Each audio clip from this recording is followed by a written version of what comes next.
Dalam menumbuhkan rasa kecintaan terhadap tanah air dan bangsa, tentunya pendidikan sejarah budaya bangsa menjadi prioritas utama dalam membangun manusia Indonesia yang berkarakter, berkepribadian, dan berbudi pekerti luhur. Budaya dan tradisi asli Nusantara yang diwariskan para leluhur dan pejuang bangsa ini sifatnya wajib untuk dijaga dan dilestarikan. Tentunya untuk menjaga dan mempertahankan warisan budaya bangsa dibutuhkan kesadaran seluruh komponen masyarakat dan peran pemerintah. Seperti halnya sejarah budaya yang ada di bumi Mataraman, tentunya tidak terlepas dari perkembangan rekam jejak sejarah yang menjadi catatan penting di mana perkembangan syiar Islam pada masa peralihan dari zaman Majapahit ke Kesultanan Demak memiliki pengaruh besar terhadap kekuasaan yang ada di Mataraman, khususnya Kadipaten Purabaya atau Purboyo yang sekarang bernama Madiun.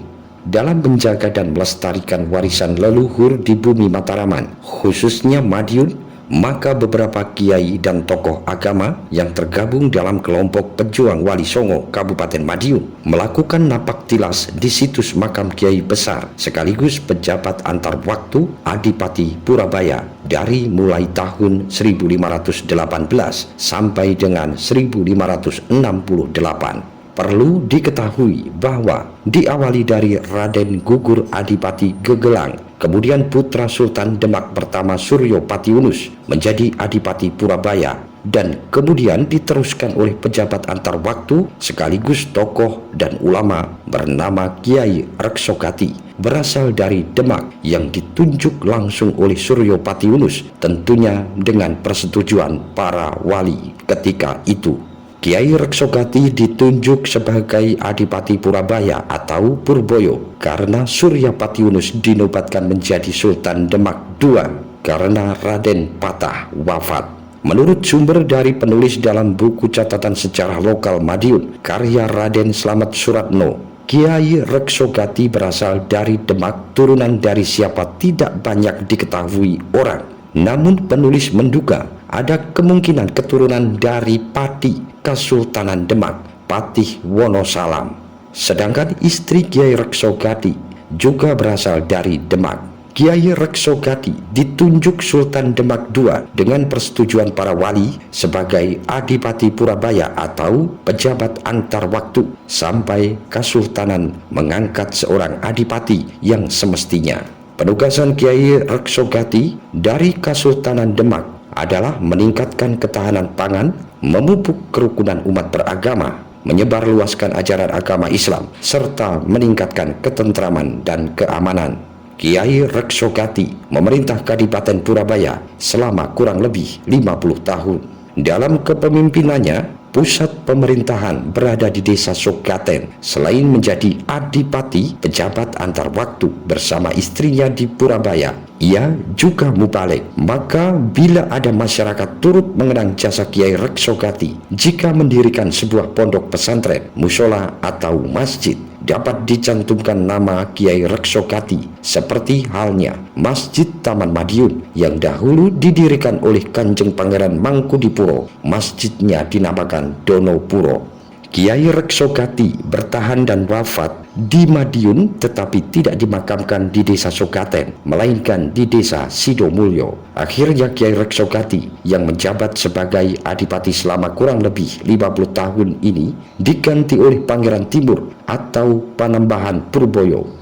Pangeran Timur adalah putra dari Sultan Demak III Trenggono dengan Retno Pembayun binti Sunan Kalijogo. Karena Pangeran Timur sebagai Adipati Purabaya, maka pada tanggal 18 Juli 1568 dipakai dasar sebagai hari jadi Kabupaten Madiun. Menurut Kepala Desa Sidomulyo, untuk melestarikan dan menjaga situs makam Kiai Reksogati, dirinya bersama masyarakat akan terus berupaya agar keberadaan situs ini tetap utuh. Meski dalam perjalanannya pernah ada upaya dari orang luar untuk mengganti nisan dan menambah nama Kiai Reksogati. Mbah, sebagai tokoh masyarakat dan kepala desa, upaya apa untuk melestarikan situs makam dari Kiai Reksogati ini, Mbah? Ya, alhamdulillah saya sebagai kepala desa diberikan kesempatan terbaik menurut saya. Karena apa? Baru kali inilah kepala desa yang dulu-dulu mungkin belum diberi kesempatan. Ini adalah Allah Subhanahu wa taala, saya berterima sekali, saya bersyukur diberi kesempatan untuk nguri-nguri, untuk menghormati para leluhur kita. Saat ini keberadaan kita sekarang karena perjuangan beliaunya ini. Kalau tidak ada perjuangan beliau, saya pun tidak akan bisa menjadi kepala desa di sini. Jadi itulah satu hal, saya punya kewajiban untuk menghormati beliaunya, seorang pejuang, seorang yang memiliki getol dalam rangka menyebarkan agama Islam di sekitar sini atau di sekitar Sidomulyo ini dan Madiun pada umumnya. Maka yang Resogati ini banyak masyarakat yang menyampaikan bahwa dia adalah cikal bakal, merupakan cikal bakal berdirinya Kabupaten Madiun. Dan kemarin alhamdulillah di upacara peringatan Hari Jadi Madiun yang ke-456 kalau tidak salah, itu di narasinya disebutkan bahwa Kiai Ageng Resogati adalah cikal bakal berdirinya Kabupaten Madiun. Karena apa? Sebelum Ronggo Jumeno itu diangkat atau dinobatkan menjadi adipati yang pertama, Kiai Resogati itulah yang berupaya untuk mengawali perjuangan untuk berdirinya Purabaya. Selama ini dalam nguri-nguri situs makam ini pernah ada upaya-upaya yang memang tidak diinginkan, bisa diceritakan, Pak? Pada saat saya menjadi kepala desa dan kebetulan saya nguri-nguri Mbah Resogati ini, ada satu kejadian yang mana kejadian sebenarnya tidak boleh terjadi di wilayah Sidomulyo ini. Karena apa? Itu dilakukan oleh orang dari luar wilayah Madiun. Ini pernah terjadi dari Papar Kediri. Itu satu rombongan, dia naik kendaraan satu elep. Ya kalau tidak salah isinya ya kurang lebih sekitar 8-9 orang itu datang ke Sidomulyo ini, dan kebetulan saya tidak tahu itu masuk ke makam Resogati ini, dia ingin mengganti batu nisan. Ya batu nisan itu dia sudah persiapkan dari rumah, sudah membawa alat-alat untuk mengganti. Akhirnya terjadilah pergantian dan saya tidak mengetahui. Nah, karena kejadian ini terjadi, dia yang kedua kalinya ke sini itu mungkin menyampaikan, ada penyampaian bahwa saya pernah mengganti batu nisan yang bunyinya adalah tidak yang Resogati, tapi bunyinya ditambah ada Abdul Rohim Resogati, ada satu. Nah, saya yang tahu karena beliau masuk ke wilayah Sidomulyo tidak izin saya selaku kepala desa, maka saya berupaya untuk tidak melanjutkan itu batu nisan. Akhirnya saya ganti dengan asli sebenarnya, yang aslinya. Jadi mereka datang ke sini sudah membawa batu nisan itu dengan tulisan, akhirnya diletakkan dan tanpa pengetahuan. Ini kan satu bentuk hal yang kurang pas ya.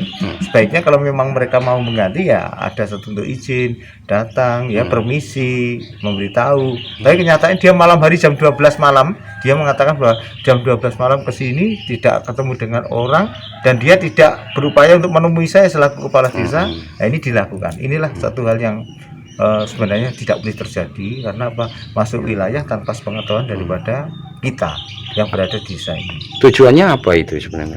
Ya, kalau kita lihat dari tujuannya, kita sendiri belum tahu secara persis ya tujuan yang dia lakukan itu apa. Tapi dengan namanya mengganti, ini mesti ada satu tujuan lain. Ya, seperti itu, ada tujuan lain. Dia juga tidak menyebutkan tujuannya apa, karena setelah ketahuan itu rasanya mereka juga tidak melanjutkan kegiatan ini. Akhirnya dia pamit juga pada saat itu untuk kembali ke Papar Kediri sana. Ini pernah terjadi satu rombongan seperti itu di desa kita ini. Dan terkait dengan Mbah yang Resogati ini, pernah ada penggantian nisan yang tidak sepengetahuan saya selaku kepala desa. Sementara salah satu tokoh agama sekaligus kiai di kelompok perjuangan Wali Songo Kabupaten Madiun akan tetap menjaga warisan situs bersejarah ini. Apalagi Kiai Resogati adalah ulama besar dari Demak yang melakukan syiar Islam di Madiun.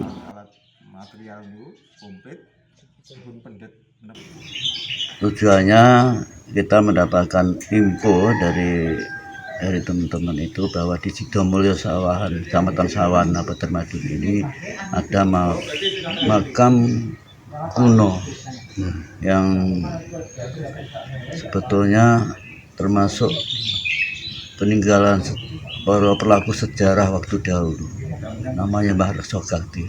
Maka saya penasaran saja, ingin membuktikan. Karena di kalangan kaum warga Nahdien di Madiun ini kan masih info ini masih sebatas sepotong-potong. Maka saya dengan sahabat saya Mas Adi ini, saya perlu datang ke sini sekaligus kabarukan kepada beliaunya Simbah Rukso Gakti, dan memastikan makomnya ada di sini. Kalau ya itu saja, mungkin kita sesuai apa yang disampaikan tadi yang sudah Bapak Kepala Desanya, luar biasa, tambahan awasan tersendiri lah.